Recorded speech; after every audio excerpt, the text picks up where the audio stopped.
Welcome to the Gospel According to Star Trek podcast. I'm Kevin C. Neese. And I'm David Atwell, and you're listening to episode 49, Let's Fly. We'll start off with some Star Trek news, and then we'll talk about Season 1, Episode 5 of Star Trek Prodigy, Terror Firma. And then we'll get into a new segment we've never had before, where we're going to talk to a special guest about these first 5 episodes of Star Trek Prodigy. And we'll get into our main topic, Let's Fly. We're going to talk about Season 4, Episode 1 of Star Trek Discovery, Kobayashi Maru, and the beginning of the Burnham captaincy. It's going to be a great conversation. Stick around.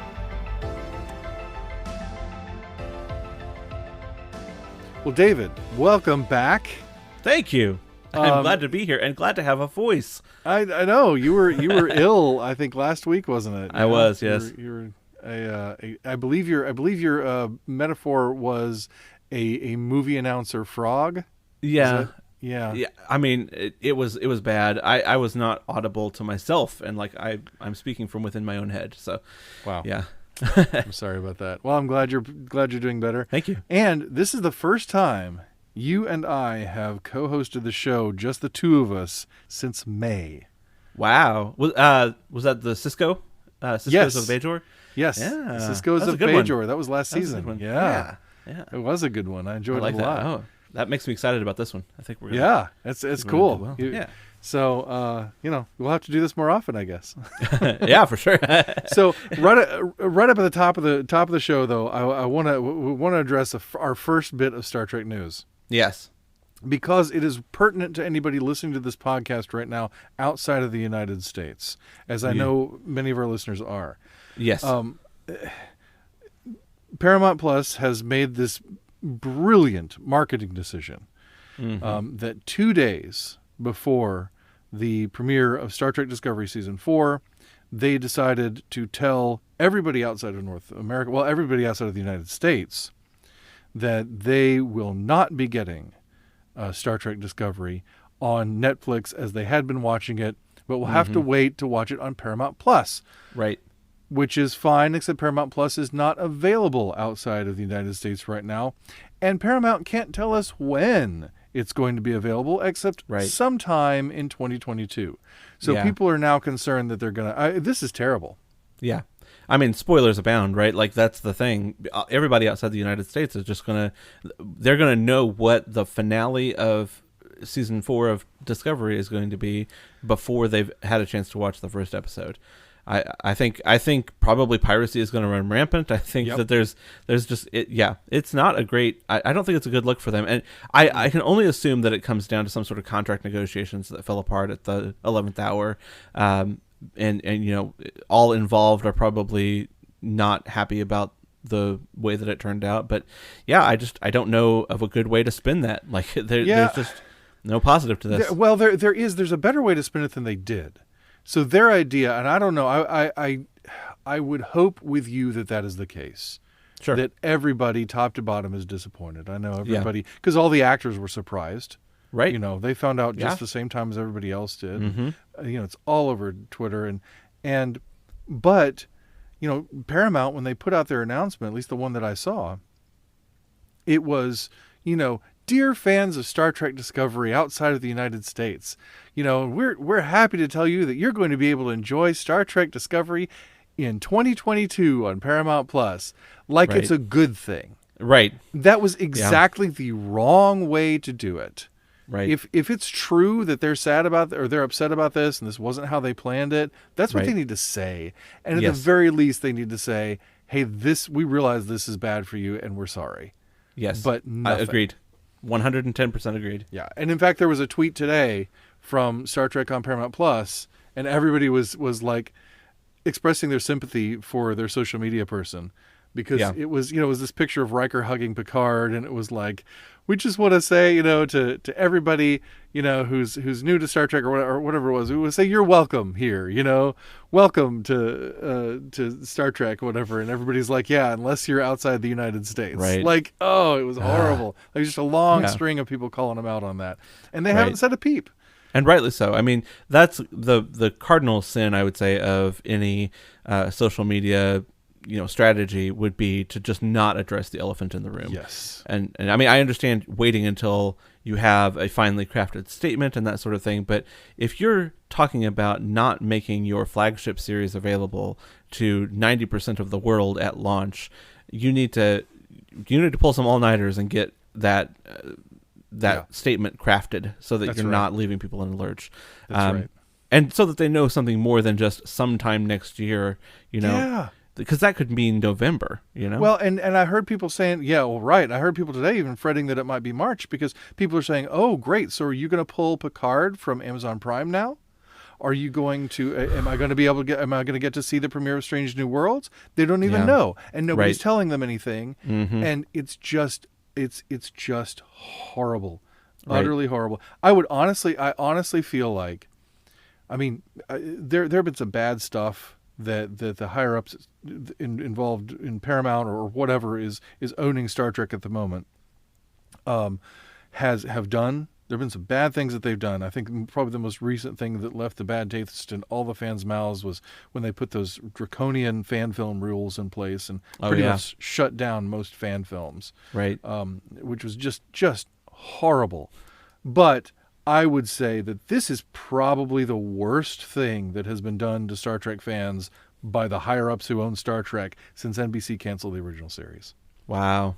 I really think it's on that level. Yeah. Wow. I don't know that I necessarily disagree with that. I think it's a really raw deal for anybody who really loves Star Trek outside of the United States, and I do feel sorry for you. If there's any consolation, you don't have to stop listening to the Gospel According to Star Trek.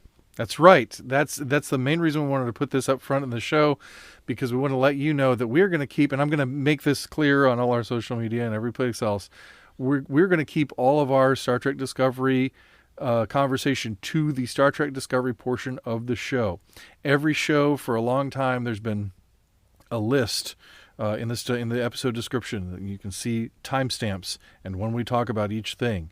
And so we'll make it clear when we're going to talk about Star Trek Discovery. And while in the past there's been a little spillover or whatever, we're going to be very careful about keeping especially spoilers, but information in general about Star Trek Discovery Season 4 or any new Star Trek that is not available to everybody in the world. We're going to make sure that stays. We can't keep a lid on all the spoilers on Twitter, but we're going to do our part. So, right. There you go. And so that's why the only information about the only information we're pretending to know at this point about Discovery Season 4 is that Captain Burnham is the captain of the Discovery right now, which is what happened at the end of Season 3. So here's hoping that you're able to live a spoiler-free existence for the next however many months until Paramount Plus comes out, you out of the United States people. My condolences. Bookmark this for another time, I hope. Agreed. Absolutely. But, David, I think you have some positive news for us, and I think it's about time we heard some. I do. I actually have. It's a whole lot of fun, actually. I when I was a kid, I really loved picking up the official magazines of various fandoms that I was a part of. I picked up the Star Wars Insider every time I could, every time I saw it when I was a kid, and the Star Trek, I think it was the monthly at the time. Star Trek Monthly, yeah. Yep, and I picked it up fairly regularly, and now it has relaunched, and it is now the Star Trek Explorer magazine. Issue 1 just came out. I picked it up. It's a lovely, lovely episode. We talked about it a few weeks or months ago for its art and the beautiful art that they had in that first issue as sort of their alternate covers. But it's out now, and just wanted to sort of rattle off the cover sort of headlines. Inside, special Kirk mini magazine with top 10 Kirk moments. Oh, cool. All new Star Trek short stories, which actually I read one of them, and it's Kirk versus Q. Really? And it reminds me a lot of the Strange New Worlds anthology series, which we've mentioned before. Our co-host Mike Poteet wrote a piece for. That's right. They're also on the cover advertising interviews. They're all Discovery interviews in this particular issue. An interview with Blue Del Barrio, who plays Adira, with Ian Alexander, who plays Gray, with David Cronenberg, who of course plays Kovich, as well as being a sort of luminary of a screen, both silver and small. Yep. And Michelle Paradise, the executive producer and showrunner of, showrunner of Discovery. There's also a definitive guide to Enterprise, and that's quite a fun little jaunt back to Enterprise. Of course, a little bit of a that being the only other the only modern Star Trek to have premiered since 2000.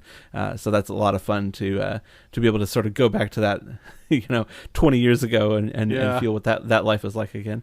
And then one other little call out that's sort of note for us in the magazine is a return of Larry Nemechek's Fistful of Data nice. column. Yeah, so he's talking about he's researching all of the dirt about in this article or this issue. He talks about a couple of questions from First Contact and from the original series films. That was the other one. So he's got some really cool stuff. It appears to be an expanded version of his column. So a lot of fun. A really nice artwork, really nice layout. I have the Kindle version. It's all very easy to read. It's a lot of fun. And like I said, the short stories are just a wonderful little throwback to maybe a simpler time in Star Trek. Yeah. Oh, that's wonderful that they're doing the short stories. Boy, that makes me happy. Yeah. I'm excited about this. Boy, what a wonderful way. And, of course, we all grew up with those magazines. I was more of a Starlog reader myself. Sure. But we all grew up with those magazines. Well, not all of us, but many of us grew up with those magazines. And they were just so wonderful. And there's just something about that it can't be recaptured anywhere else. Right. And so For sure. to put that together in that way and to bring things like short stories and Larry Nemechek back, boy, that's fantastic. That, that's one of the things that's one of the ways it's a great time to be a Star Trek fan right now, because we've got cool things like that. That are best of both worlds kind of thing. Well, not the episode, but that are kind of new and old at the same time. Bringing back some of the things we really like about the old fandom.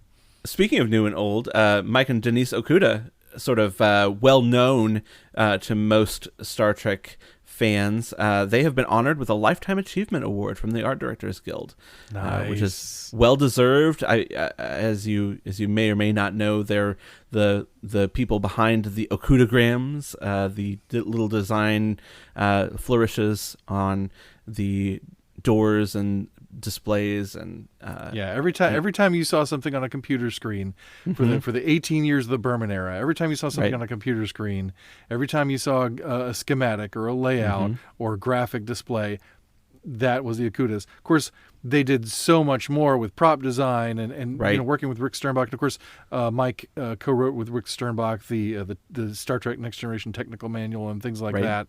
And so, just at the heart, Mike has just been not just instrumental, both Mike and Denise, not just instrumental in the design aspect, but I feel since the end of the Berman era, their connection with the fans has been so strong. They've worked on Star Trek Online and other things like that, and they've just been part of keeping the Star Trek spirit alive. Yes. And one of the most visible and I think one of the some of the people who really understand Star Trek thematically and philosophically and get it right. And I respect them a lot. So that's great. The entire Elcar's design, if you're familiar with that, is straight out of the brain of the Okudas, and actually, and they've actually been brought in, I think, to consult. I don't think they're doing full-time work, but on Picard season 2, they are Picard season 2. So. Season 3 actually. Is it season 3? Season 3. All right. Yeah. All right. Yeah. So and I don't know. It hasn't been clear, but they Mike and Denise and also Doug Drexler are all working on season 3 of Picard. Okay. So that's exciting. And I've seen some of the screenshots from it, and it looks it looks very nostalgic, but in sort of a polished way. Like it's nostalgia in HD, if that makes sense. Nice. Yeah, that makes sense. That's awesome. That's what Star Trek at its best right now isn't it? Yes. Nostalgia in HD. I like that a lot. Or nostalgia in 4K. I mean, come on. Yes, of course. Let's give it a little more due than that. Yeah. But awesome. Well, it is time, I think. It is time to talk about season 1, episode 5 of Star Trek Prodigy. And this is usually the time when Mike gives us a nice little summation of his review for Red Shirts Always Die. So if you haven't read Mike's review, you're missing his voice this episode. Go read his review of the episode on Red Shirts Always Die. He always has some great insights. But David, what did you think about this episode? I thought it was interesting, and I think it sort of crystallized a thought that I had. So after the first, I haven't been here for so I can sort of like reach back a little bit. After the first episode of Prodigy, I felt like it was unfinished. I felt like the story was, and not like in the standard, I guess, modern peak TV way of like everything being serialized and all the stories have to lead into the other. It felt unfinished. It felt like it was just a part of a story. And I think it all crystallized when I saw episode 5. And it felt like we have to look at Prodigy season 1 episodes 1 through 5 together as sort of the true pilot of the show. Like the first 2 pieces weren't really the full story. So like obviously they're all shorter, each one of them only being half the length of a regular sort of regulation Star Trek episode. So all of them together are about the same length as a feature, sort of a long feature. All 5 episodes together actually being a little bit shorter than Dune, for instance. So much like the first episodes of like the TNG era shows, they're about a feature length episode. You know, you've got that 2.5 hours, 2-ish hours of content. So I think and hope that what we'll see after this has sort of the dust has settled on Discovery and we go back to Prodigy afterward, that hopefully we'll see some more consistency and likability in the characters on board the Protostar. Because I think that was the thing that both my wife and I were talking about it, and we felt like they really took away from the characters after their introduction to sort of generate conflict. But by the end of this episode, it felt like they were sort of gelling together as a crew again. Yeah, I agree with you. I think it's very much like at the beginning of Discovery, where we just don't know the crew yet, but we've got to get on with the action. Yes. And so we have character bits and things are laid down, but we don't get to spend as much time on it as we might like. And especially with, 22 minutes per episode. Right. I mean, already we're pushing outside the confines of that with having a 2-part opener and then a 2-part closer. So really we've had one 45-minute episode, right, one 22-minute episode, and another 45-minute episode yes. worth of content. So right. It's it's only like you say, it's only 22 minutes longer than say Encounter and Farpoint. Sure. So it's not that much different. It's Encounter at Farpoint and half of The Naked Now. But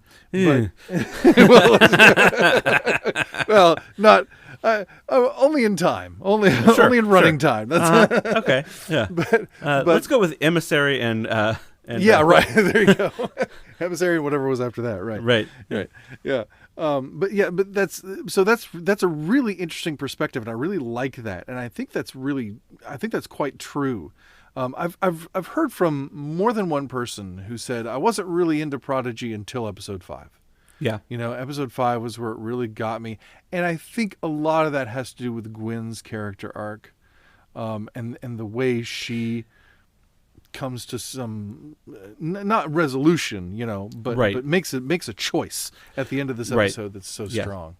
Yeah, and I think that's a big part of what sort of solidified this theory in my mind, was seeing Gwen's arc and seeing how she sort of comes to a point of being okay with being a part of this crew. I don't know where she explicitly stands with regard to like being the captain or whatever of this crew. I don't know if she still has all the command codes or whatever was granted to her. But I think that there's definitely they've established, here's what the Protostar is, here's what the mystery is about it, and here's what it can do, and here's what the crew is, here's how they gel together. That didn't really exist in episodes 1 through 4, but by the end of episode 5, it was really firing on all cylinders. And so I think that we saw what the status quo was. So the beginning of that opening 2-parter, we didn't know. Like for instance, let's compare it to Deep Space Nine. At the beginning of that two-parter, you didn't have Ben Sisko on board Deep Space Nine. You didn't have all of the side characters sort of surrounding him. You just had, it was a story about Ben and Jake and about their trauma and so you sort of are building up what this main character is going to be, or this this pair of characters, and then you get to the station by the end, and you're sort of having an adventure there. And a similar sort of thing, I think, with Terra Firma, I think the whole opening 5 episodes is seeing, we see these individual characters, we see where they're coming from, we see what their individual traumas and pains are, and then we see them all come together at the end. And I think that's what I sort of mean by this all being the premiere. That at the end of this, we're talking about what the show is going forward, and I think in a different way than we were talking about after the actual opening two-parter. Right. No, I absolutely agree, and I think it's a very correct way to look at it.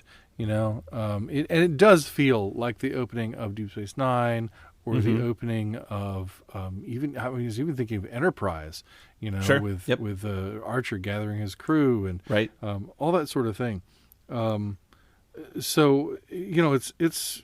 And of course, we have to also tie it to Caretaker as well, because there's so much Voyager DNA in this series, and part of the reason that I'm so sad to have had to miss the last couple of weeks is that Voyager is my favorite Star Trek. That's right. It kind of goes back and forth with Next Generation, but seeing Captain Janeway even in hologram form and hearing her voice again, and the little flourish of her drinking a holographic coffee out of that classic Star Trek steel coffee cup, and all of that together, just it definitely felt Voyager-like. And even though they haven't explicitly stated a destination yet, it does feel like the end of this one is going to be going home and going back to the Federation. And so all of that together just makes this feel like it has a lot of Voyager DNA to it. And I think that really starts with the fact that they're setting up this crew in a similar way that they set up the Starfleet and Maquis crews in Caretaker. Yeah, I think you're right. Absolutely. And it's interesting to see that, one of the things that's very famous, the stories that all the writers tell about working on Next Generation with Gene Roddenberry, was that he didn't want any interpersonal conflict between the characters in the crew. Right. And that was always something that the writers would push back against and kind of find ways around and be very upset about, because it's very difficult to have drama without conflict. Yes. Which, I'm kind of like, well, hey, accept the challenge, but, right. But at the same time, some of that I could tell some stories. And the little callback in Lower Decks where Mariner says, I know we're not supposed to have interpersonal conflict, but I really hate that anyway. Right. But it's so funny because I feel like right now, or at least to this point, Prodigy has sort of run on interpersonal conflict. Oh, for sure. Absolutely. And I've been very, I mentioned a couple episodes ago, I think, that I had a couple of people in my life say that they didn't like Dal. And because Dal is still being quite a jerk. Oh, yeah. Absolutely. And still being quite foolhardy and quite selfish and vindictive and just like patience. Yeah. Yeah. We must have Janeway-like patience for him. Right. And even in episode 5, it's at most 2 steps forward and 1 step back, 1.5 steps back even with him. Right. And so, I agree with the sort of iffy reading on Dal. But also, none of them are particularly likable characters. They might be sympathetic. Well, Murph, yes, I will agree with you. How can you not like Rock Todd? She's adorable. That's true. Okay, on. Good point. Jacob's a lot of fun. He is. I don't know that he's likable. Gwen is fascinating. I love Gwen. She is. They're all likable. I formally disagree with you. Okay, all right. With the thing that I think that I'm going for, I mean, Gwen is. Please go ahead. She's essentially a slaver, right? And so I don't know that she's necessarily likable on that realm. But the thing that I'm going for here is that I think for all of the characters, they're setting up some sort of redemption arc, which I think is fantastic, and I think fits right in with the fact that this is a show aimed at children, or at least at young adults. And I think that hopefully being able to look at the show from that perspective, it gives people an opportunity to. It gives young people, I should say, an opportunity to experience that kind of redemption storyline, which we, of course, as Christians, find incredibly resonant in maybe a more accessible way than maybe your more heady Star Trek episodes, which I really think is a necessary thing, and I'm really looking forward to seeing how, once we come back, how they move that storyline along. Right. Well, and I've got a couple of thoughts about that too, because speaking of redemption arcs, that's good not just for a show for kids. That's good for Star Trek. I mean, that's a yes, yes, absolutely, that's a great Star Trek theme. But sorry. What I meant there was that we are seeing a redemption arc, which we see a lot of times in Star Trek, and we see a lot of times in shows, but it's always so hard to distill that down into a children's show, into something that's accessible to children. So it's particularly valuable for kids. Yes, because it shows that in that way. Right. Yeah, that makes sense. That makes sense. Yeah. Well, and what's really interesting, too, you mentioned Gwyn as a slaver, and this is the kind of thing where there are all these sort of nuances in this show that I really like, and we'll find out a little bit more in our next segment about how that gives parents an opportunity to talk about things with their kids that they might not otherwise get to talk about, particularly at earlier ages, and that's a real gift of this series.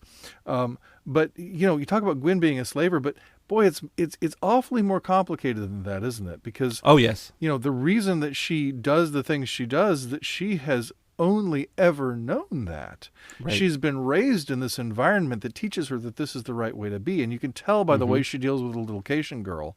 Right. You can tell that she, as she matures, is beginning to see that she wants to live in a different way. But, I think back to that conversation between her and Dal in the first episode too, where he's saying, she's saying, you're never going to get off this planet, off this planetoid. And he says, well, neither are you. And the idea that, it's interesting that she's a slaver, but in a certain sense, she is also imprisoned. She is also pressed into service, and almost a slave herself.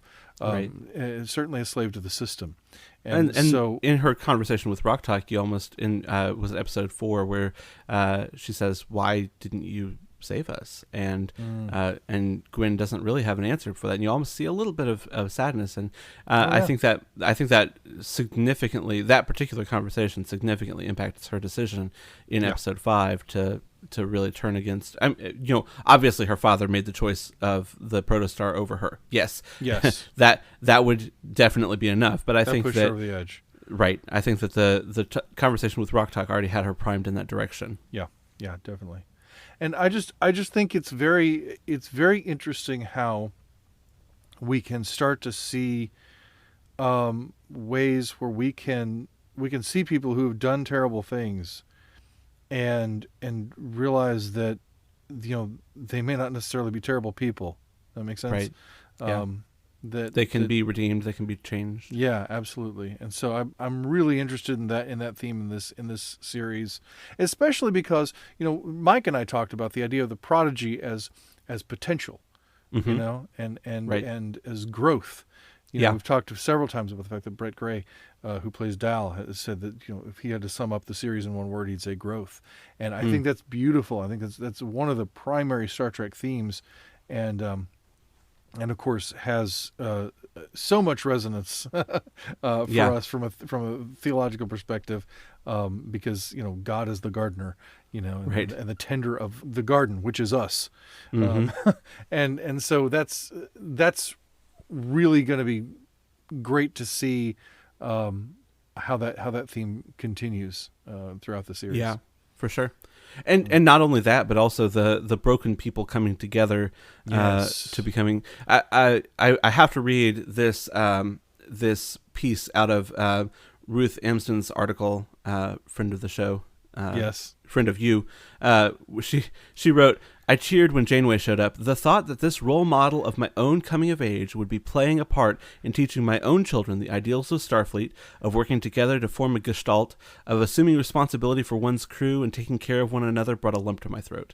That this hero of mine would be teaching the next generation vital lessons of humble servant leadership, self-sacrifice, courage, and knowing when to ask for help made my heart sing. And I think that really sums up my feelings about Janeway being on the show, but even just about, like she was talking about, making the gestalt, working together, broken parts making a whole, is just a beautiful part of what this show is doing, and I love it a lot, and I really love the way that she distilled that down into that short little paragraph. Yes, I do too. And you know what? It's great that you bring up Ruth. Oh, really? Because we have a special segment this episode, which we've never done before. Yeah. I had the chance. I saw Ruth's article. I read it. I loved it. We were talking about it. Ruth, by the way, is a great supporter, a great fan of our show. She has been our number one fan since our first episode. Hi, Ruth. Hi, Ruth. And I've talked about bringing her on for ages, and we never could get our schedules to work. And so this afternoon, after I read her article, we just got on Zoom and did sort of a little, I was on my phone, so it doesn't sound, like it sounds now with my cool microphone and everything. But just imagine you're listening to a radio call-in segment. So this is sort of our first call-in segment with Ruth Anne Amsden. She's a staff writer at warpfactortrek.com. That's where this article and others that we've promoted on Twitter come from. She's also a mom of 2 boys up in Maine and a dear friend of mine. And so we're going to talk with Ruth about her article, the themes in it, and raising a new generation of Star Trek fans with Prodigy. Hope you enjoy it. Hey, Ruth, welcome. Oh, hi, Kevin. Thank you so much for having me. What an honor. I can't tell you how much I've learned and grown from the podcast and how much I look forward to it each week. Well, I always look forward to your review each week, too, because you tell me how I'm doing. I always have thoughts, and mostly it's just I want to let you know how much it touched my heart or how much it fit in with what I myself have been reflecting on and how much it encouraged me. And of course, if I need to call you out, I do that too. That is true. What are friends for? Exactly. That's great. Yes, but I think that some of the most precious friendships of my life have come from Star Trek fandom, and I'm very thankful for it. Yep, I feel much the same way. They fed into each other quite a bit in my life. So, I brought you on for this segment because I read this splendid article that you did for Warp Factor Trek about watching Prodigy, these first 5 episodes with your 6-year-old son Bradley. Tell us a little bit about that experience. Oh, I would be so happy to share with you. So, as you know, I have been a Star Trek fan since I was 10 years old.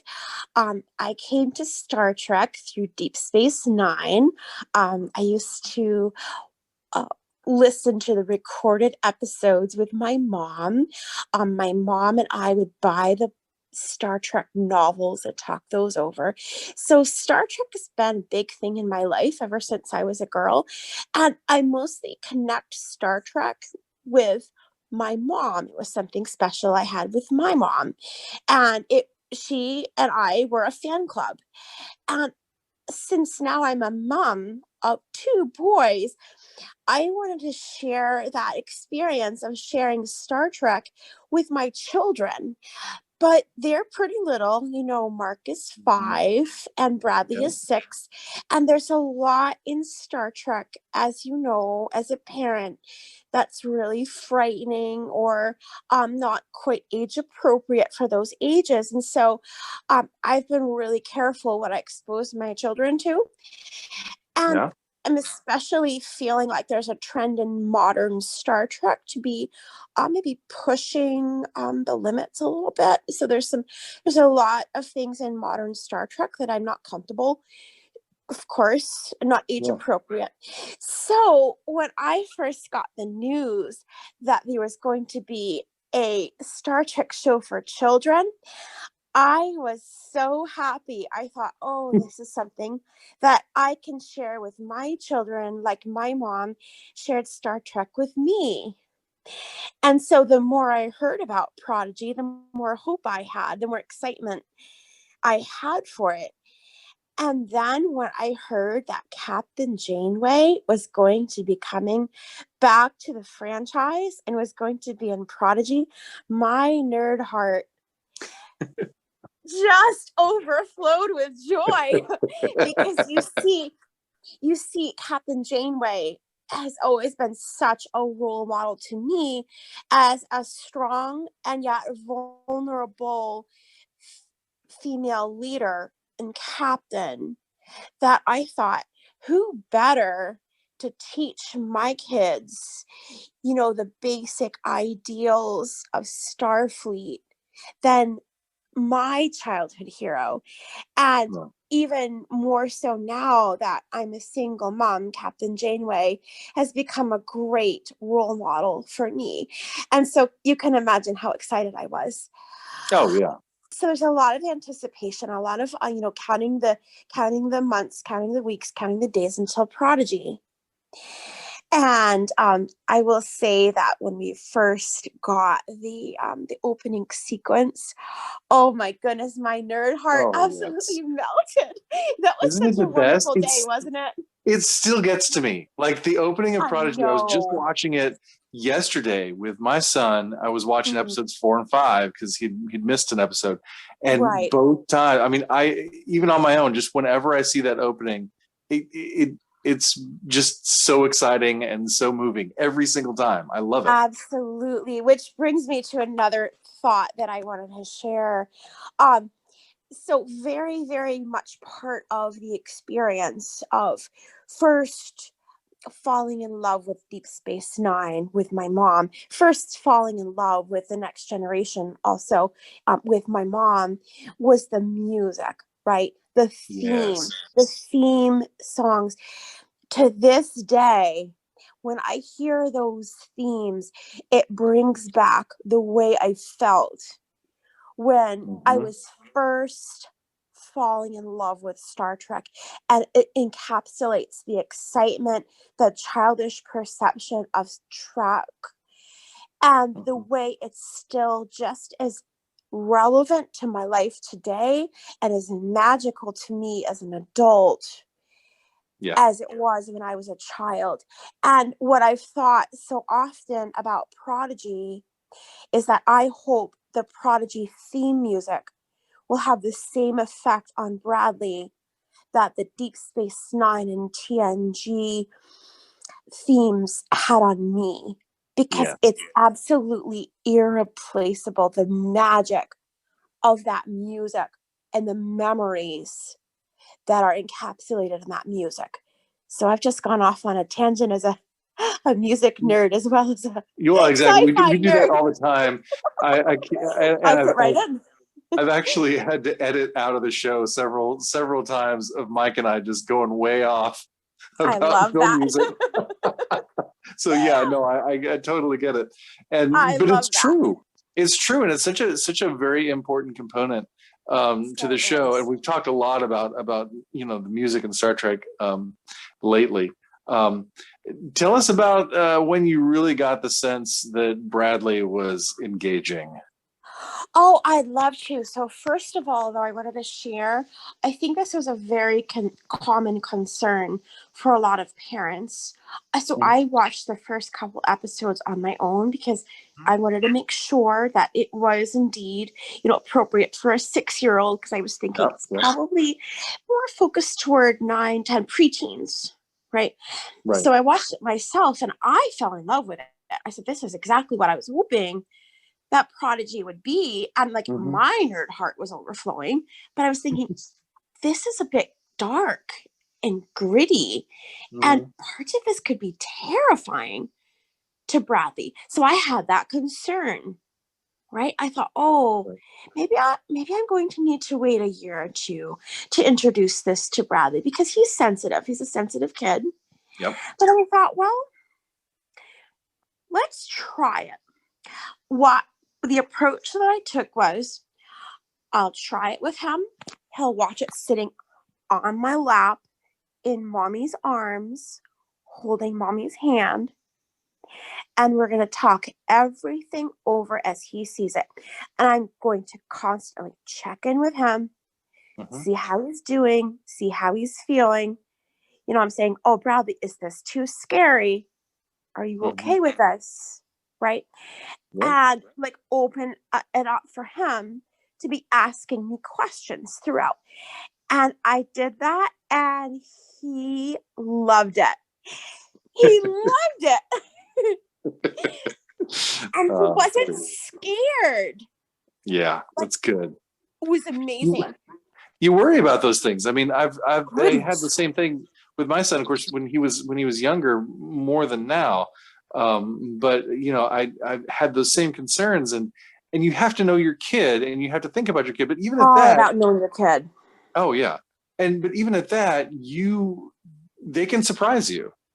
You know, It's and true. we talked about a couple episodes ago about what we show our kids and stuff, and we talked about following. Yeah. Oh, well, I know it did. And so we've talked about sort of following their lead, you know, and learning them, and then letting that be your barometer. And so, yeah, that's great. Exactly what I did with Bradley. Like if he had said, "I'm scared, I'm not into this," I would have immediately shut down. Sure. Right. But Absolutely. instead, he wanted to know what was going to happen next. Yep. He was asking me questions. He was engaging, right? So he wasn't just like mindlessly taking it in. If you know Bradley, he always has a question. It's so beautiful to see, kids curious and excited about the things that you're curious and excited about. Yes. That's really a great experience as a parent. We're coming to the end of this 5-episode first chunk of Prodigy, and it sounds like it's been a generally positive experience, quite a positive experience for you. It's been very positive. The best bit was the first moment that Bradley saw the Prodigy. He burst out, "That's Star Trek!" It was just a thrill that he would see the protostar and know that he associated that in his mind with Star Trek. Yes. And just a funny little bit. I went to show him the animated series because I thought, well, if he likes Prodigy, perhaps he'll like the animated series. He decided that he likes the Protostar much better than he likes the Enterprise. Thank you very much. So he's definitely a new Trek fan. Oh, that's great. It's very, very sweet. But what I appreciated the most about Bradley was how he connected with the different characters. Because for me, the characters drive the plot. Right, yes. About the characters. So Bradley was absolutely fascinated, as I was, with Zero, the Medusan, and he didn't have to have the background of knowledge of the Medusans that I have. Like, I really love the TOS episode, Is There in Truth No Beauty? And I've thought a lot about the Medusans. But Bradley didn't have to have that background in order to think that Zero is a really cool character. And, that's right. And he really enjoyed Zero. He got a big kick out of Murph. Of course, what little kid wouldn't? Yes. Is Murph throwing up on Zero? Yeah, my son loves Murph too. He's fantastic. Yes. Oh, I love Murph. Murph is great. Oh, I love Murph. More Murph. We had some serious conversations, though, like about Gwyn and how Gwyn was having to do these things like imprison Dal because she had to follow her dad's directions. And we talked about that, like people being in a situation where they don't have a choice. Yeah. And sometimes they have to do bad things. I wanted to really open up that there's so much more than just good guy, bad guy, right? Yeah. I wanted to be, well, some people can be in an impossible position. So we talked about that with regard to Gwen. And then as Gwen's story unfolded and we saw that Gwen was abandoned by her real father, but she found a found family with Dal and Rock Talk and Murph, and how beautiful that was. And that we talked about she would be earning their trust and they would be earning her trust. So we talked about that a lot. And then Bradley's only 6 and he doesn't have a great attention span, what 6-year-old does. But I wanted to make sure that we talked about all of these things as we watched. I made sure to talk about, Dal, he's acting like he's really brave, but he's really scared.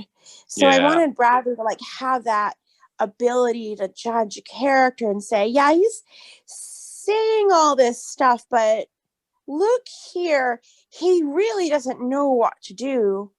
But look at how he realizes that he needs to ask for help. We can ask for help when we need help. So that was a really great teaching moment with Bradley.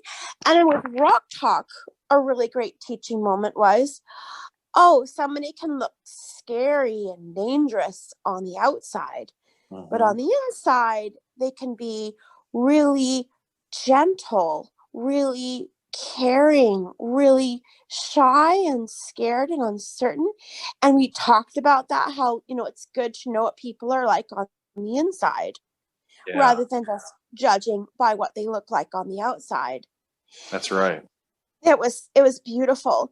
And then I really loved that Janeway broke down the ideals of Starfleet and the Federation in a way that was simple enough for my 6-year-old to understand it.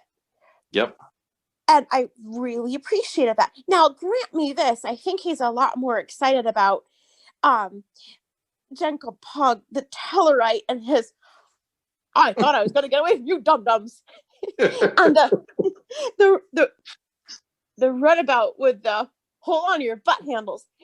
Bradley was a lot more into that than he was Captain Janeway's gentle instructions and her idealism about the Federation. But I often think that humor is a very good teaching tool, and that using that lighthearted, fun approach really helps those life lessons to sink in and to make them approachable, I think. So I appreciated that they took that approach. And I love the way Janeway, the hologram, is done in Prodigy. She's motherly.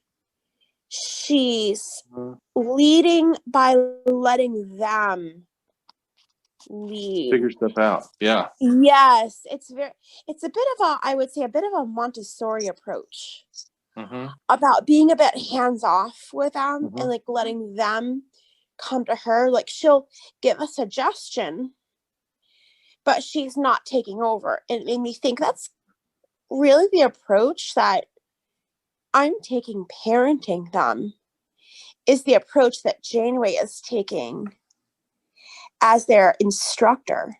And I really appreciated that. I appreciate that too. And of course, part of it, that's part of the fact that she is the hologram. There are certain ways in which she is actually limited, but she doesn't play to that very much. That's true. It's always very much about, folding it into her, sort of instruction style and her teaching style, which I think is really important and keeps that character feeling strong and grounded, even though she's also in many ways quite limited compared to the Janeway we know. She is, yes. This is all making me think of, we started we only started mentioning it last episode, and I wish we'd been doing it from the beginning. But this is making me think of those little, the lesson for today segments with Kate Mulgrew on Prodigy on Paramount Plus. Do you watch those? Have you found those useful at all? Is that I haven't seen those yet. I'm wondering if the approach might turn off a 6-year-old a bit. So I'm a little concerned about that. Like, I would rather just incorporate the lessons into conversation with my 6-year-old, because that's really the way he would learn. Right. Well, but I will say also, and we've kind of felt similarly about those segments on the show too. But I will say that it is a tool. I'm glad that they're there to a degree, because I think you can't always expect parents to do what you're doing, and ask the questions and answer the questions and talk about different things that are in the series with their kids. Some kids don't have that available to them, so it's kind of nice to have at least something there that's going to sort of play that role or fill that hole for some kids. It might not be ideal, but and it could be perfect for some people. So that's a really good point. And the other thing that I was thinking as we were talking is, it could be a support for parents. It could be like the distillation of the lessons that were meant to be taught, and it could really, really help tired parents with tired parent brains to think, what's the main takeaway here, and what do I want to teach my children? Because there are times in parenting when we're absolutely out of spoons. Oh yeah, absolutely. It's just the reality. Yep. And in those times, it's good to have that community. And I think that those lesson for today videos would fall very much under the category of community. Yeah. And it's a good little assist for people who might need it. So that's we good. Can all use assists. We can all use assists. That's absolutely true. Yes. I wanted to say how deeply moving I found it when Janeway was looking around at that motley crew and saying, the beginning of the Federation looked a lot like this. It wasn't pretty. Nobody really knew how to work together. Nobody really knew how to communicate and how to be a team. But out of that not knowing, we built something that has lasted. And that moved me so much, because sometimes as a single mom, I'm looking at my children saying, we're a motley crew. We're a ragtag group. I have no idea how to be their mom. And I think about what Janeway said about building something worthwhile that is going to last. Out of that, I think that's a good role model for me to follow as a mom. Does that make any sense? Absolutely. So a childhood hero has become an adulthood hero, just as all of our Star Trek friends tend to do. It's wonderful. Sometimes, the things that we loved in childhood, we can grow up to say, that's not quite what I remembered, or be disillusioned or disappointed. But Star Trek has been the exact opposite for me. It's become more and more meaningful to me as I've gotten older. Absolutely. I agree with you very much. Well, Ruth, thank you so much for being here. I appreciate you coming on for this little segment. Thank you so much for having me. It was an absolute joy. All right, so that was my interview with Ruth Anne Amsden. Thank you, Ruth. We appreciate you so much. And we do. I really enjoyed that conversation. Yeah, and I'm 100% on board with her. She's talking about how Janeway is her favorite captain, and all of the reasons why are the same as my reasons why. With the notable exception that I am not a woman, and I did not experience Janeway's presence the same way as I'm sure that she did. But like knowing that she did definitely shape a lot of the way that I think about women in leadership in my life. So I definitely 100% on board with all the stuff that she was saying, and I'm right there with her about all of that. So Yeah. Well, and as a dad too, I mean, you can Yes, hear it in the definitely. interview. Oh, now for sure. Yes, absolutely. Well, I guess that's a question I have for you. Have you watched Prodigy with your kids? Not yet. We're still sort of trying to feel out whether or not it would be too scary. Yeah. I mean, obviously she's I watched think it your with kids are younger than hers, aren't they? I've got a 7-year-old, a 4-year-old, and a 1-year-old. Okay, so so obviously around, the 1-year-old, but the 7-year-old might be okay with. He's a very sensitive soul, so we're still trying to figure out would this be good for him or not. Yep. We'll probably end up watching it with him over the course of the next year, and I will definitely report back. Cool. Yeah, my son is the same way. So he's 12 now, and he's just kind of getting to this place where I'm starting to feel like, oh, I think I can show him these things I've been waiting years to show him. So I'm really excited. Yeah. I want to show him everything. So cool. All right, so it is time to talk about the thing I've been waiting anxiously for quite some time. Let's do it. Premiere episode of season 4 of Star Trek Discovery, Kobayashi Maru. Oh, what a tantalizing title. Did it live up to it, do you think? I thought that aside from, I felt like the pacing, especially with Saru's scenes, were a little bit strange. But other than that, I thought it was a stellar episode. Oh yeah, gorgeous. Yeah, and it gave us so much of what we wanted to see. You know, it's so funny because I can always say, "Oh, where's Jet?" You know, and I didn't get enough of Adira, and you know, I didn't get enough Tilly, and you know, all that kind of stuff. You know, and you can always say that, but it's like that's because you want everything, and you can't get everything all in one episode. Yeah. As Saru said in this episode, one cannot have all the lives one wishes. Oh my goodness, one cannot have all the lives one desires. Yeah, that is. It's like his own personal Kobayashi Maru, and that was my biggest ping for the episode. It was the thing that hit me the most because I feel that, right? Like I have to when I'm at work, I'm like, gosh, you know, I know I like my job, I enjoy my job, but gosh, I really wish that I was writing or with my kids or whatever. And when I'm, you know, at home, well, I'm always at home, I work from home, but when I am with my kids, I'm like, well, you know, I love my kids, but I don't spend a whole lot of time with my wife. And when I'm with her, I'm like, well, what about my kids? And you know, when I'm recording this podcast, I'm thinking, well, is there something that I should be doing for church right now? And if I'm at church, I'm like, what about the podcast? So like all of this stuff, you know, I have all of these different things, and I've just had to come to this realization over the course of, you know, basically the pandemic. You know, beforehand I was like, well, I waste all this time just, you know,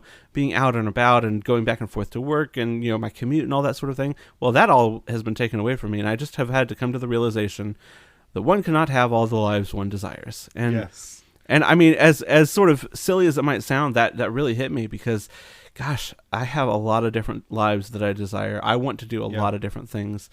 And not being able to do that, it's like I said, it's my own Kobayashi Maru.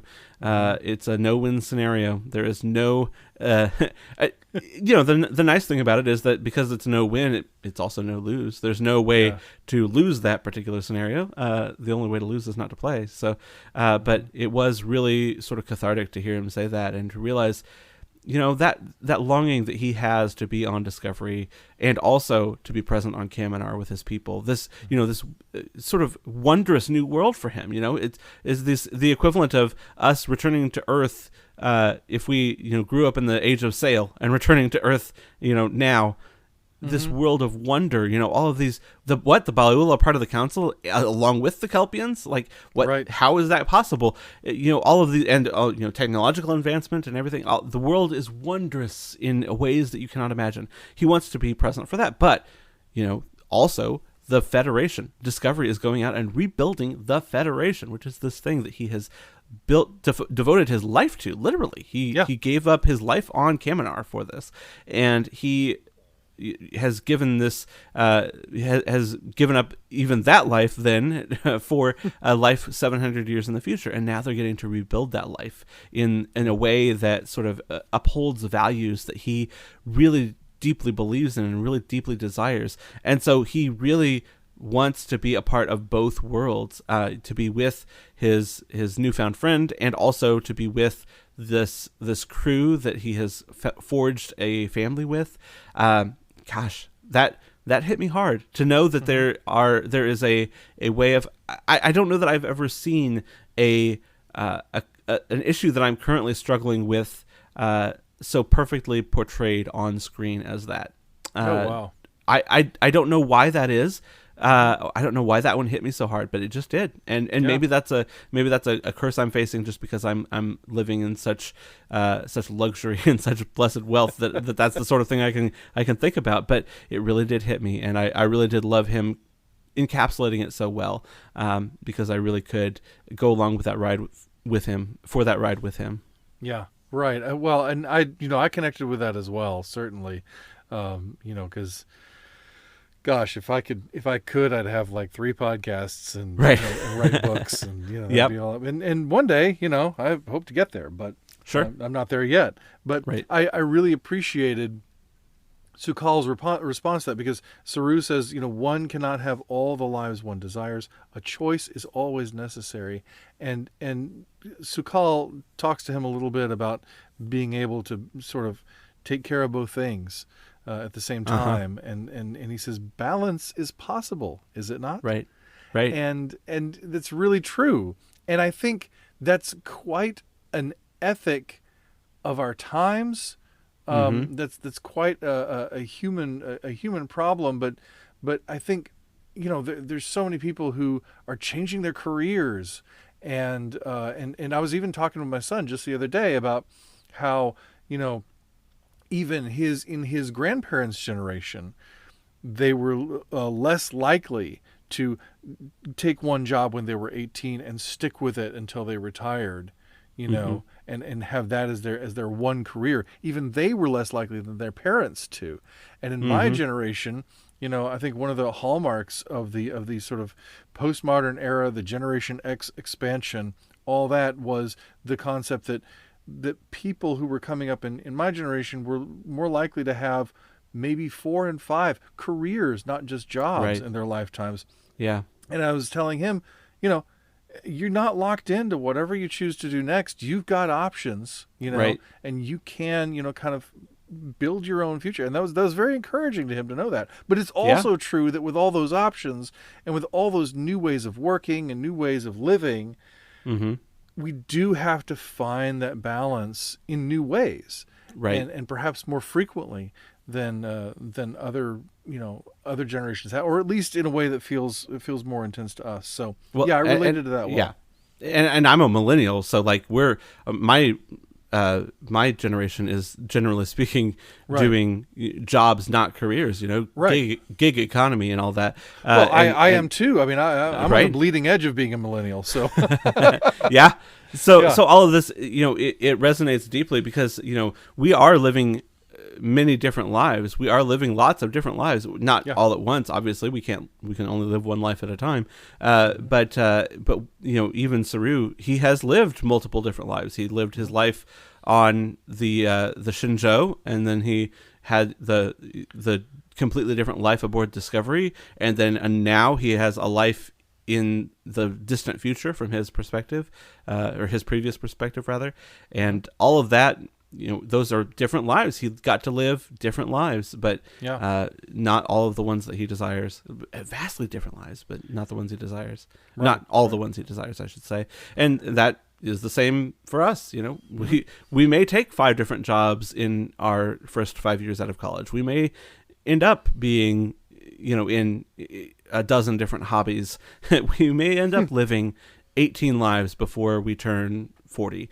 But we cannot still have all the lives we desire. Right. Well, and just think about that in this episode. I was looking through my list of quotes that I grabbed from the episode just as things struck me. And this new character, which we need to talk about, President Rillick, says to Burnham at one point, she says, leadership is about balance. So there's that theme of balance again. Right. Yeah. And think of all the shifts that Michael has been through. And then we have the everything that's going on Kwejian, with Book and his family, and the different lives that Book has had, and the balance that he is trying to find by reconnecting with Kwejian, only to have Kwejian pulled away from him in this stunning heartbreaking. Oh yeah. Reminded me a lot of the destruction of Vulcan in the 2009 movie. Yes, it did, absolutely, and it will be really interesting to see where that goes. I've heard different hypotheses about how final this destruction might be, but it's really bad and scary. But it's interesting to me that balance is always a theme of Star Trek. Yes, and that this episode seemed to really live on that. In that space, even from that opening scene when they're dealing with the butterfly people, they're not butterfly people. They're dealing with the butterfly people, and they have to try to balance this this very, very tense situation, this diplomatic situation that is going so sideways, right? And Michael comes up with one of her crazy ideas. To try to figure out how to be the Federation anyway. Right. And it makes an impact. It does. And you brought up President Rillick, who, by all appearances, is a Cardassian Bajoran. And is that not balance? Yeah. Well, and that's interesting if you watch the special features for this week's episode. It is revealed that she is actually Cardassian, Bajoran, and human. Oh, I did not watch the special features, but that's fascinating. And yes, agreed. Totally balanced. Like, when you think about the Cardassians and the Bajorans actually getting along well enough that a Cardassian Bajoran human would be possible. Be possible, yes, but like it's been 700 years, right? If they were, you would have one-offs. I mean, obviously we had Torzial in Deep Space Nine. There are one-offs here and there, but for it to be such a prominent part of your bloodline that even 700 years later, there is a prominent Cardassian Bajoran human hybrid person that is able to be the president of the Federation, because that's another thing too. Politics is still alive and well, much to Michael's chagrin in the 32nd century, and for that person to be elected president, they still have to appeal to the masses, and somebody who is a race that is not well thought of would not be well suited for the presidency of the Federation, especially a Federation that is, what we saw in season 3, fairly inward turned, fairly somewhat xenophobic. That would not fly in that particular situation. So obviously they have found some sort of balance between the Bajorans and the Cardassians and the humans. They found some sort of balance on Kaminar between the Baul and the Kelpians after 700 years. These two very famous and storied conflicts, deep wounds of one side severely injuring the other, huge trauma on those, and there's no both sides about it. The Bajorans did not harm the Cardassians the way that the Cardassians harmed the Bajorans. Right. The Kelpians did not harm the Baul the way that the Baul harmed the Kelpians. There was a severely imbalanced thing, and yet somehow, and not to say that this should be a thing that should be prescribed for everyone, but somehow forgiveness was able to be granted to the people, the perpetrators of such harm. And I'm hopeful that we will find out more about that, because I really want to know what sort of things, in order to get that sort of balance, you have to have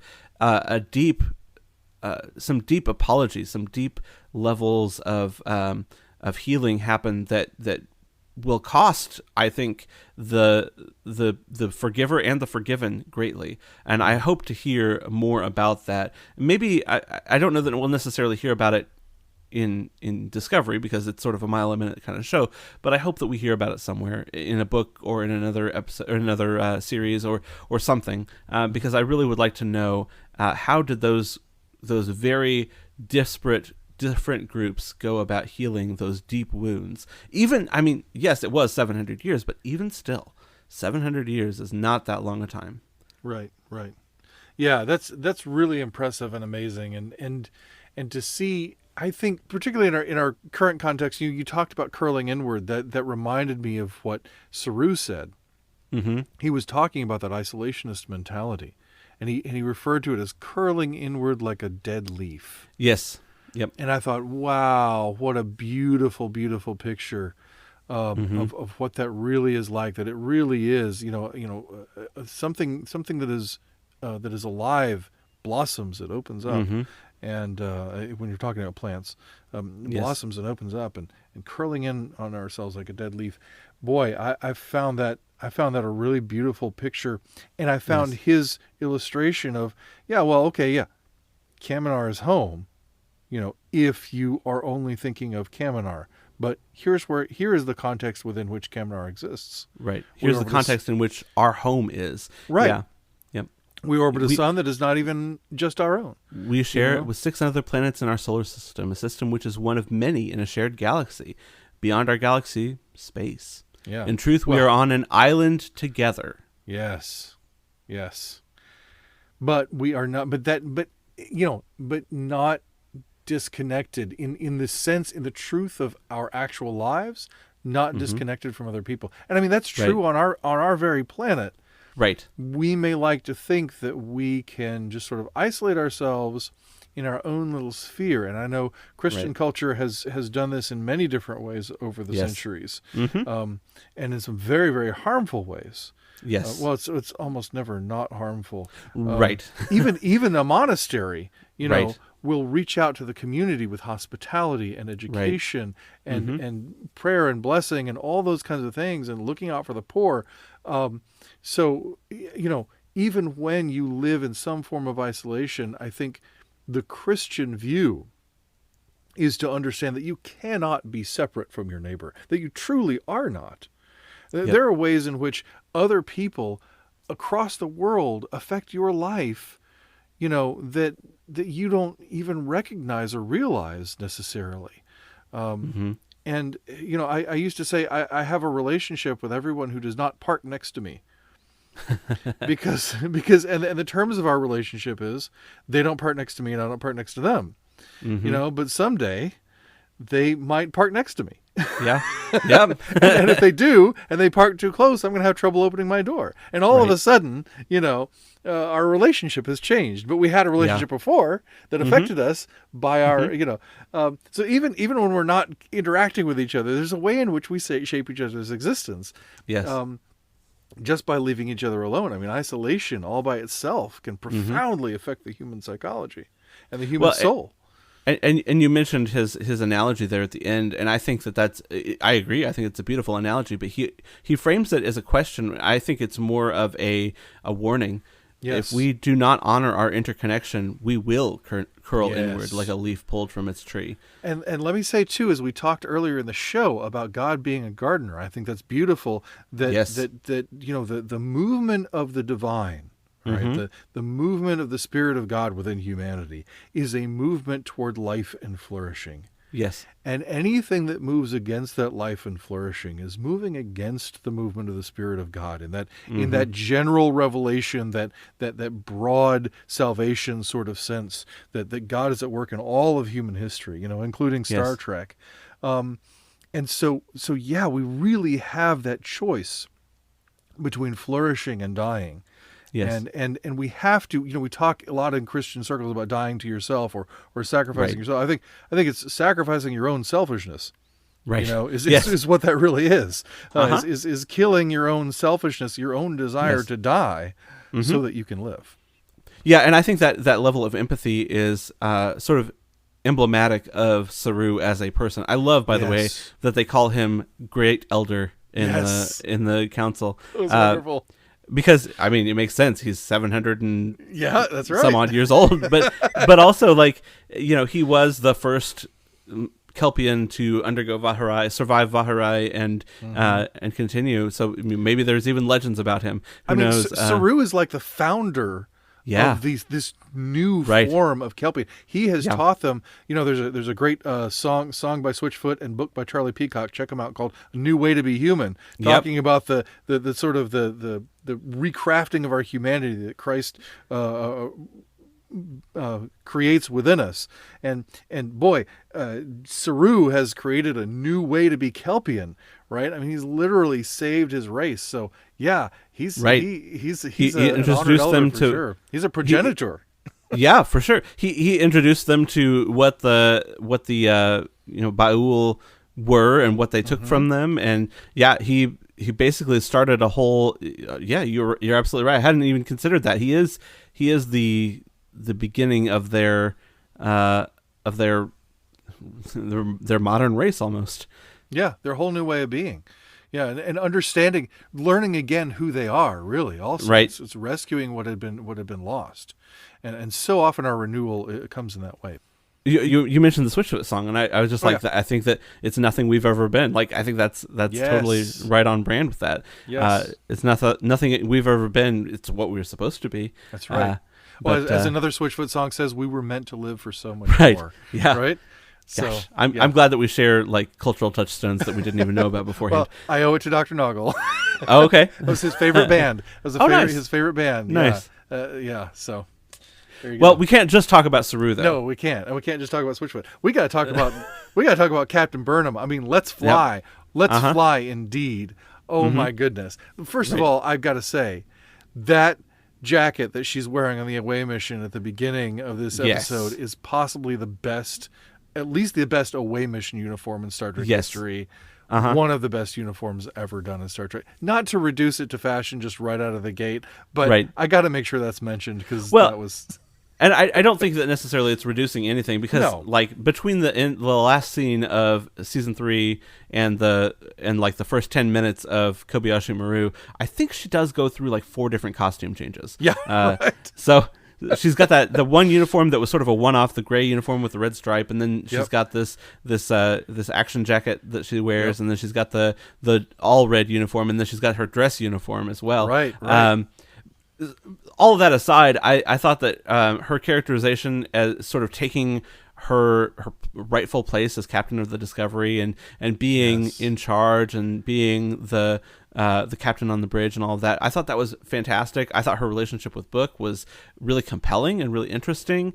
You know, I'm a white man and so I don't see a whole lot of black relationships, but I my understanding is that it is faithful to a lot of the black lived experience, and if that is true, I think that is really exciting to be able to see that on screen. You know, we got a little bit of that with Sisko and Cassidy Yates in Deep Space Nine, but other than that, we don't really see that a whole lot in television, except on shows that are explicitly black. But I really enjoyed being able to see their relationship working out, and not only their relationship romantically, but also seeing them working together. They're working together. This first contact or first recontact, I don't know, what do you call it? Second contact? They already took that with Lower Decks, but return contact. Reaching back out, reconnecting. I don't know. Reestablishing, but whatever this mission was, them working together and understanding their shorthand and understanding,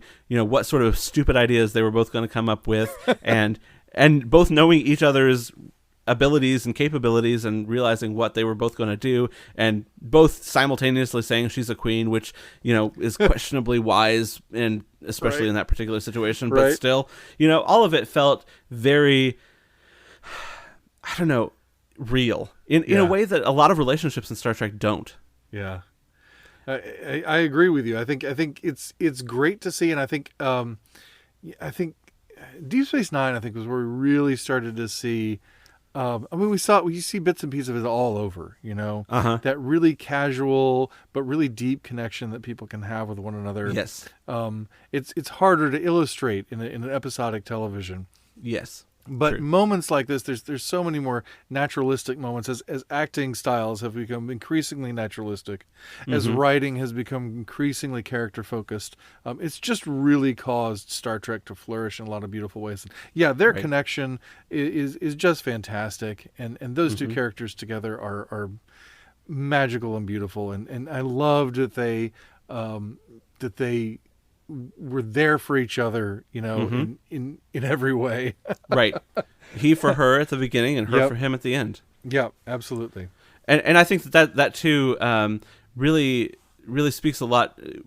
Another thing that really speaks a lot to the quality of the writing and the quality of the acting here is that she feels no less for being in a relationship. So often, if a woman is put into a relationship on television, she feels like she is slotted in underneath the man in some way. But her power and her authority as captain of Discovery was not in any way diminished by his presence and or even by his absence, because a lot of times they leave and they pine. She did not. She stated that she would miss him, and I believe that she did, but she was focused on the mission. You didn't have any cutaways of her like looking longingly in the distance waiting for him to send her a message. No, she was focused on the mission, and the way that she and the president dealt with one another was still 100% above board, leader to leader. It was the way that they interacted was like people, and I thought that was particularly interesting in a show that has forever claimed to be for equality, to be actually putting women up as leaders, two women up as leaders, and not commenting on it at all, but still allowing them to be powerful people who were nonetheless women. Yeah, and like you say, and not taking away from it all. And I would say not just with Michael as a woman, but with Michael as a Star Trek captain. Yes. I mean, we've always had that from Kirk really from Pike onward. We've had that idea that the captain has to be married to the ship. Right. That old sailor mentality, that you just you can't have, romantic entanglements or whatever, because it'll distract you from your mission. Yep. I mean, Sisko was the first one who started to be able to have that, Right. And again, Deep Space Nine laying the groundwork for where we are now. I mean, we're gonna see that repeatedly throughout Star Trek history. But just to be able to have her, I thought of that time when she just after they got back from the away mission, she just flopped down in the chair, Right. A big sigh of relief and so comfortable, and definitely having her authority there and present and feeling like she belongs there, in no way being undermined by a romantic relationship, which I think puts the lie to that concept for all of previous Star Trek history, that it's just not true that the captain has to be married to the ship. It's just not true. And poor Jim Kirk and poor Jean-Luc Picard, and they were lonely for no good reason. So I applaud Discovery for letting our characters be dynamic, having those relationships. Speaking of dynamic relationships, one of the best lines in the episode is Adira okay? And Tilly and everyone else? Well, yes. Though, in fairness, I think that's probably, once again, realism. Yep. Absolutely.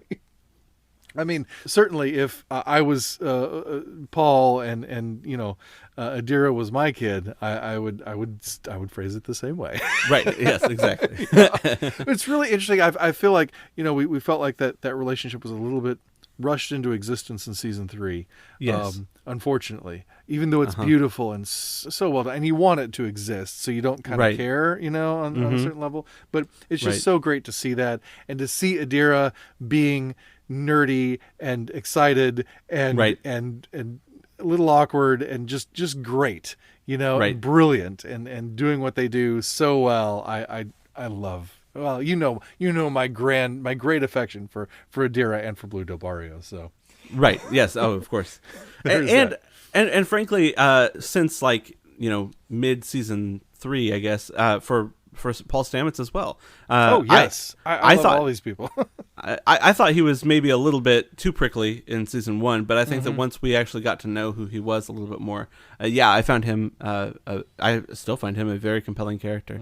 Well, not just getting to know who he is, but I think also as he relaxed into his role, as he felt more comfortable at home, he was more his true at home self.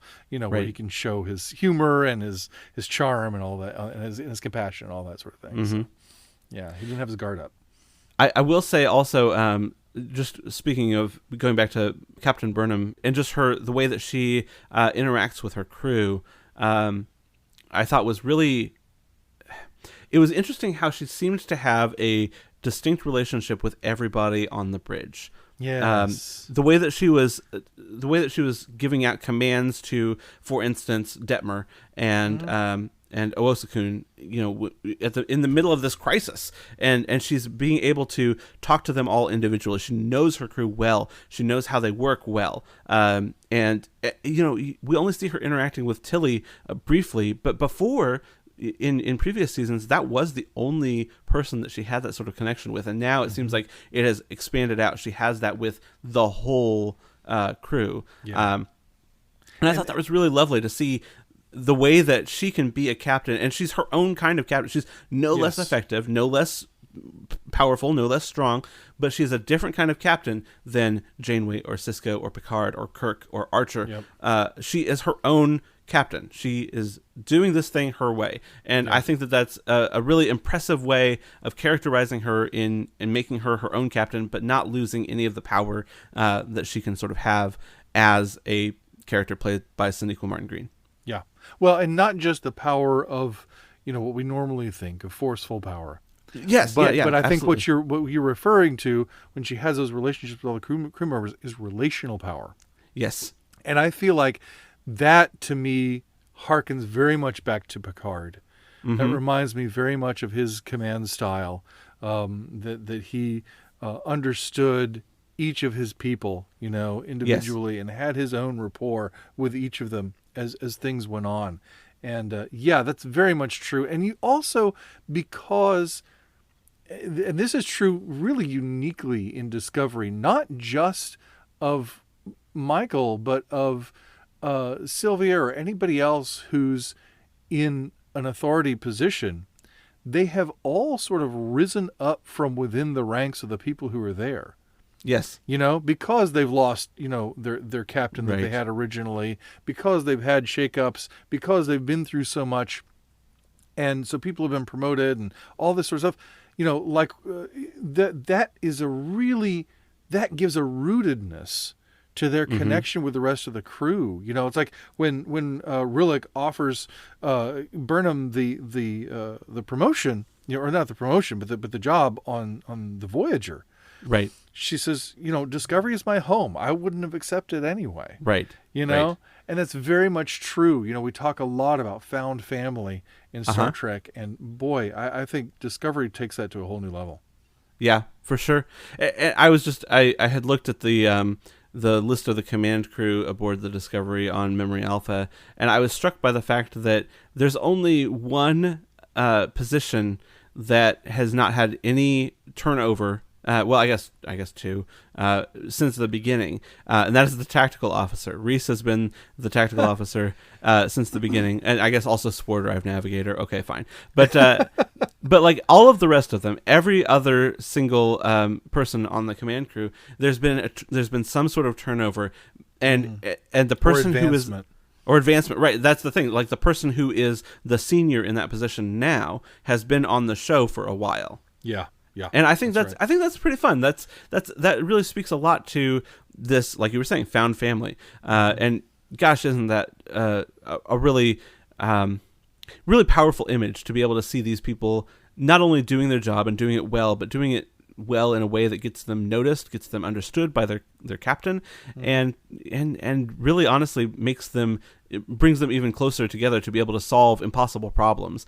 Honestly, I don't know that we can necessarily have this discussion, finish this discussion out without talking about the president's, dressing down almost of Michael at the end, where she's saying, you can't always save everybody. Well, yes and no. I mean, there is always the possibility of the no-win scenario, but also Michael knows her crew, and she knows what they're capable of. Yeah. And even though she knows that, like, this is, at 100%, my crew cannot save everyone. Right. But I know that my crew can go to 105%. Or whatever. Right. Knowing that there is the possibility, knowing that we can make it that extra 3 seconds that we need, or that, I guess it was an extra minute that we need to be able to survive this this onslaught. Yeah. I think that is the piece that maybe the president doesn't consider in this particular exchange. But also, as I think we're probably going to have to look at throughout the rest of this season, she's probably right. Yeah. The Kobayashi Maru is a test. The no-win scenario, as Kirk says, is a possibility that all Starfleet personnel must face. Yes. I don't think that we're going to be able to get out of this season without Burnham experiencing that at least once. And I mean, she experiences it at the end of this episode. So. Yeah. Well, and I think she knows that exists. I mean, she lost Arium, for goodness sakes. Well, that's true. Good point. So, I mean, it's not like she's never lost crew members. And in all honesty, while I understand that she definitely is going to have to grow as a captain, of course she is. She for hasn't sure. been doing it that long. And no matter how brilliant and amazing and capable she is, as she is, all captains grow. Every captain we've seen has had to Picard grow. grew. Yeah, even Kirk, for goodness sakes, once they got him into the movies. Right. So, that's every captain has to learn. And so that's definitely going to happen. But at the same time, I kind of had to disagree with Rillick a little bit in terms of pushing back on her on this, because just from, she's like, well, it comes with experience. But from my experience in Star Trek, I have seen Star Trek captains make exactly that kind of call over and over and over again. The only person I know who would cut and run based solely on the numbers is Spock, and he gets in trouble for that in the Galileo 7 quite famously. So I really feel like there's something there about, well, it's that ethic that we don't leave anyone behind. Right. And I'm like, well, we don't leave anybody behind. Why would she, if it gets a little further in, she's going to have to give up. Yes, but she's not quite there yet. And I honestly think she did the right thing.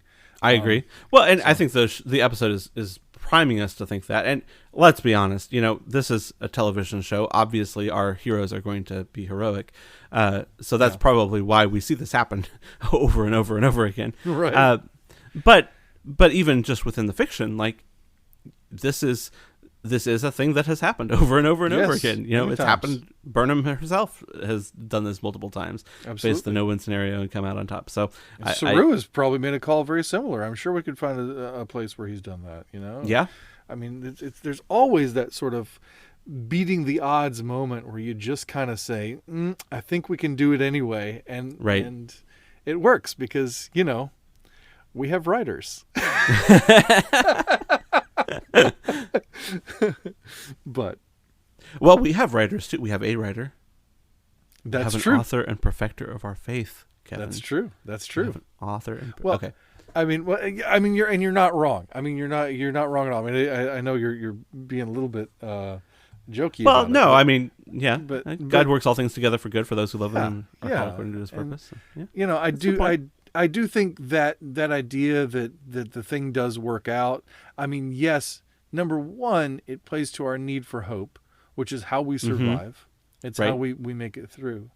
But I think the fact that we want that hope and the fact that we cling to that hope, I think is part of the reality that, in the end, God does get what God wants. And God does want for all to be redeemed and for all to be restored. And so that's what God's going to get. Yes. And so I think we can trust in that, just on the basis of God's character and God's sovereignty. Those two things work together. You're right. To have all things work together for the good, and it might not be a good of which, again, back to Saru's speech. In our little sphere, we might not see everything, but we're a part of something that is greater than ourselves. Yeah. Not that every tragedy somehow, I don't know, causes a butterfly to be born or whatever. You know what I'm saying? Like, it's not like that. It's not a rainbow for every raindrop or whatever. It's all that sappy stuff is just sappy stuff, right? Every tragedy causes a butterfly to be born. I love that. I'm going to put that on a t-shirt. And then that butterfly flaps its wings, and then you're getting into Ian Malcolm territory, because now there's going to be rain instead of sunshine. But the point is that there is a narrative a movement of the universe toward the end that God has in mind. Yes. Of which we are all a part, just the way we are a part of that vast stretch of stars that we can see above us on a clear night. And that we imagine journeying through in Star Trek. There's a reason we imagine journeying through that in Star Trek, because it helps us to feel connected to this place that we live, and not tiny and cold and isolated. As Kirk says in Who Mourns for Adonais, a bit of flesh and blood afloat in a universe without end.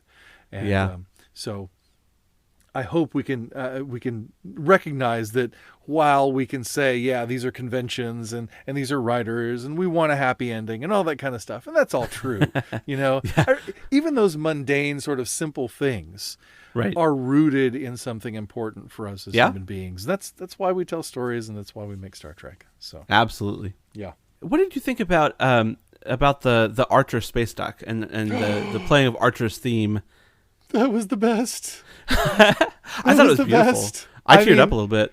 I absolutely did. I've watched it twice. And there's something about that music. Oh, it's so good. And it called back, and it was so beautiful. Yes, that was the number one sentimental moment in the movie, in the film, in the show, in the episode.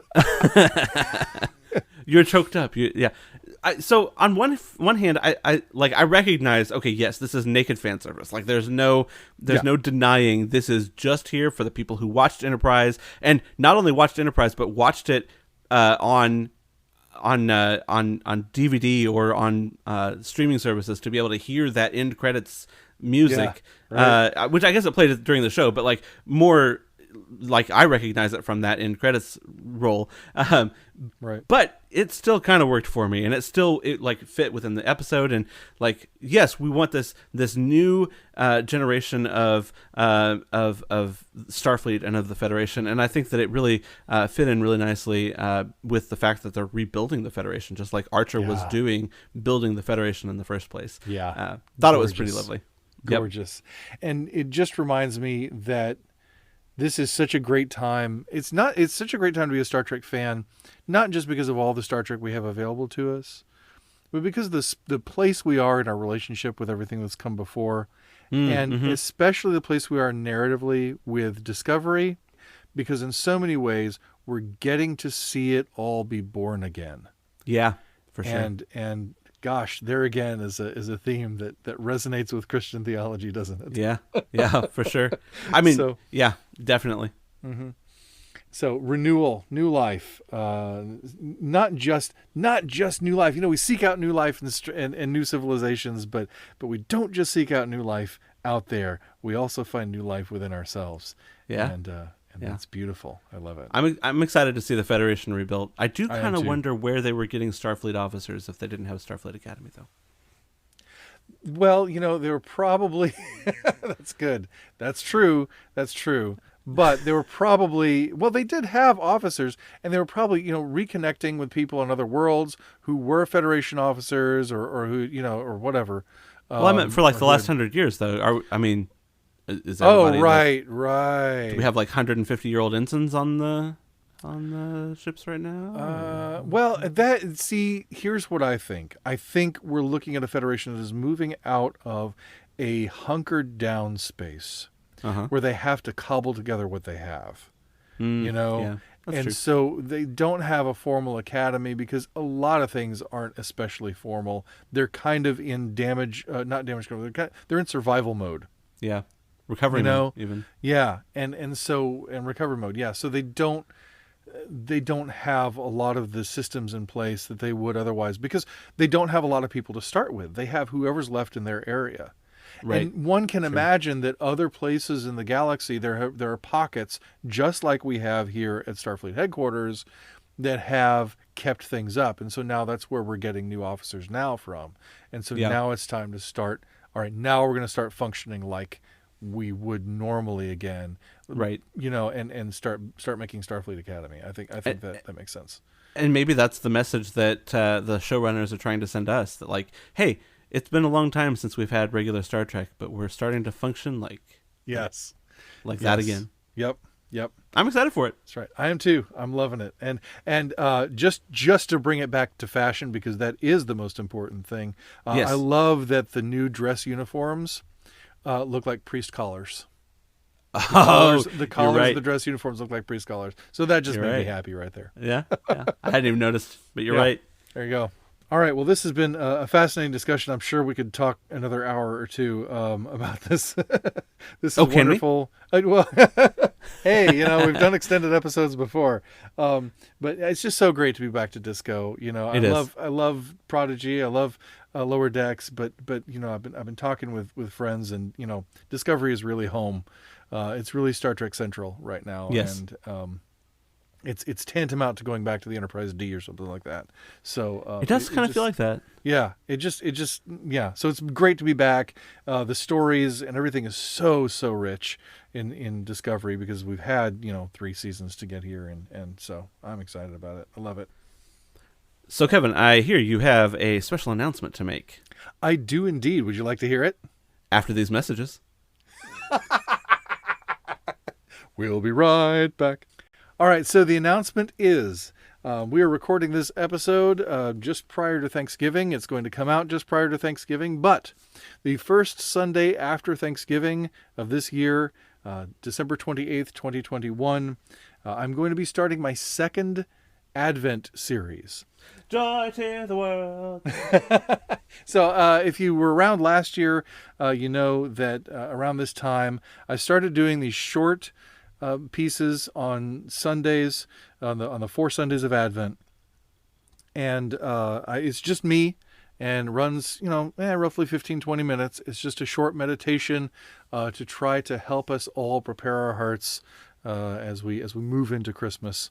And as I say, we are seeking new life in the advent of Christ. So it's kind of becoming every Sunday, and hope you will join me for it, because I really like doing those. So I'm looking forward to it. I can say this because I was not a host at the time, but I really found them meaningful and helpful, and nice, just really heartfelt devotionals. I was really, really appreciative of them. Thank you. I appreciate that very much, and I enjoyed making them. Yeah, cool. Yeah. So, David, what do we have coming up next week? Next week, we will be talking about First Contact, which just had its 25th anniversary. Can't not believe that. As well as Season 4, Episode 2 of Star Trek Discovery, Anomaly, which, frankly, could be the title of like 3/4 of Star Trek episodes. So, Yes, it could. Yes, it could. There may be coffee in that nebula, but there's probably also an anomaly.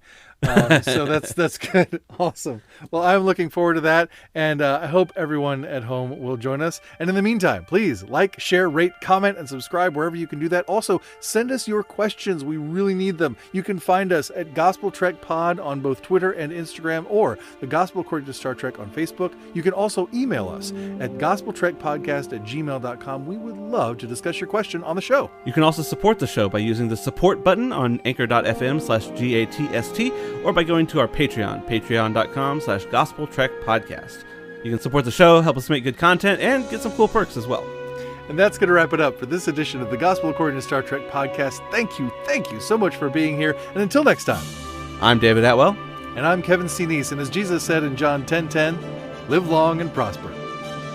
See you next time.